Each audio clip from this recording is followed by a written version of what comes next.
Hello guys, how are you doing today? My name is Pawan Malwal and today we are going to discuss about one of the interesting topic which I've come across recently because I started my playlist of Spark tutorials and what I realize is there are people who don't even understand that first of all why do we need to learn Spark, and some people even have the misconception that Spark is going to knock off Hadoop from the market, or I don't know, but it's confusing. So what I'm going to do is, in this video, first of all, I'm going to just tell you the the difference between Spark and Hadoop, and whether Spark is going to really knock off Hadoop, or what it is. So let's get started. So before we start getting into the differences of the Spark and the MapReduce or Hadoop, first we need to understand what Spark is and how does it make different from Hadoop. What makes it different from Hadoop. So first of all, the thing which we need to understand is that Hadoop is not something which can be replaced by Spark, because Spark is a processing engine where Hadoop is a framework, which has a lot of other things other than just processing. So Hadoop has got HDFS, which is storage. It even has a resource management tool, which is Yarn, and Hadoop has processing framework, which is MapReduce. But Spark is just a processing framework, which gives us the flexibility, or some features which would help you in processing data in much faster way. So Spark cannot knock off Hadoop from the market, because Hadoop serves the purpose of some of the tasks in Spark. Like Spark uses Hadoop storage or HDFS, and Spark also uses Hadoop's Yarn for resource management. So there are many dependencies of Spark on Hadoop. What Spark can knock off is, or what Spark can remove, is the MapReduce, because Spark provides us much faster processing, and there are many other differences. So when we are comparing, we should compare Spark with MapReduce instead of comparing the Spark and Hadoop. So the difference what we see should be between Spark and MapReduce, because both are the processing engine. But Hadoop itself is an ecosystem which has a lot of other features.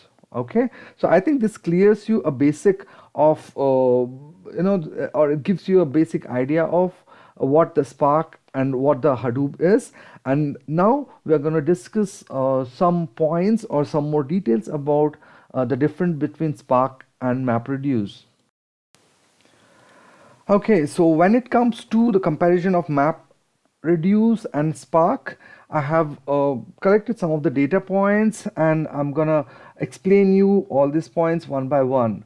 Okay, so first thing what we should look at is the category. So Hadoop MapReduce is the basic data processing engine, okay, whereas the Spark is specifically for the data analytics engine, because it provides you much faster processing of the data.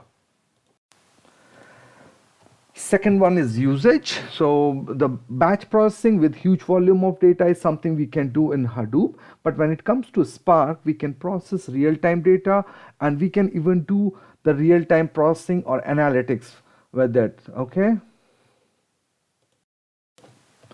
So the next is ease of use, because Hadoop and or maybe writing programs in MapReduce is a tedious task. You are supposed to write a lengthy code, and we need to deal with lot of things, and even the complexity of data by by writing the program or programmatically. But Spark, on the other hand, it provides a lot of APIs or a lot of features which makes it easier to use, or much more faster to program the code. Next is caching. So this is the main selling point of Spark, where Spark caching the data in memory, whereas MapReduce doesn't have any such feature, and every time it reads or writes the data to the disk or from the disk. The speed, yes. So speed is something which makes huge difference between MapReduce and Spark. Spark is 10 to 100 times faster than MapReduce, and the main reason being it's in-memory processing. Okay, but the cost what we see is little higher in Spark because it requires a lot of RAM to do the in-memory processing, and when it comes to the huge data or terabytes of petabytes of data, you really need huge or the big capacity RAM. Next thing is latency. So as Spark is faster than Hadoop, you get what much lesser latency. So it is a plus point to have a tool like Spark when it comes to the data analytics or some real-time processing or OLTP. But Hadoop is good for batch processing, where we probably run some nightly jobs or overnight job on top of the data which is lying on the HDFS. Next is scheduler. So Spark comes with its inbuilt scheduler, where for Hadoop we need an external scheduler to schedule the jobs. Real-time analysis, which is the plus point of Spark, we can do real-time analysis because it provides in-memory processing, which is much faster, or 100 times faster than MapReduce.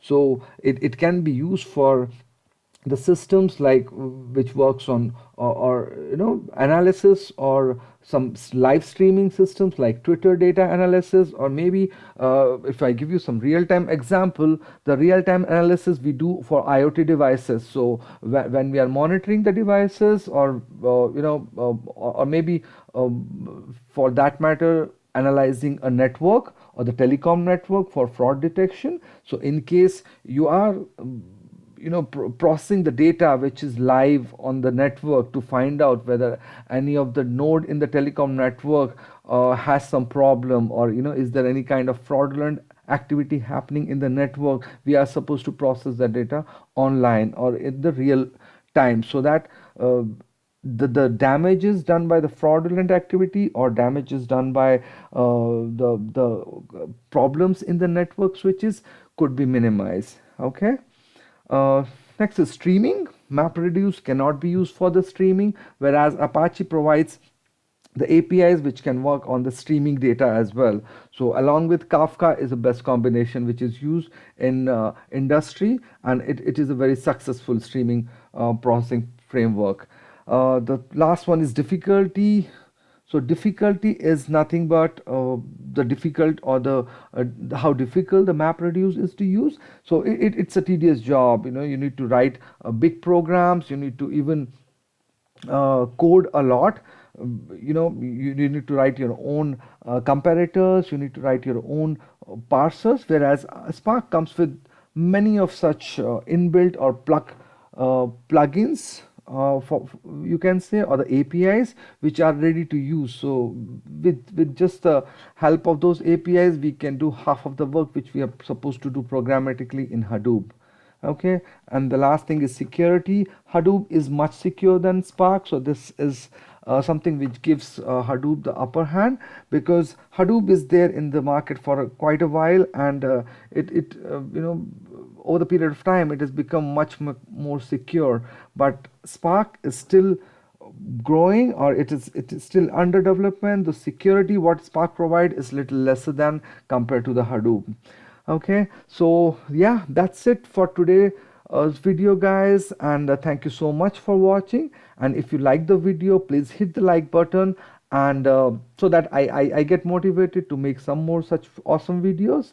And so I will see you on the next video. Bye bye.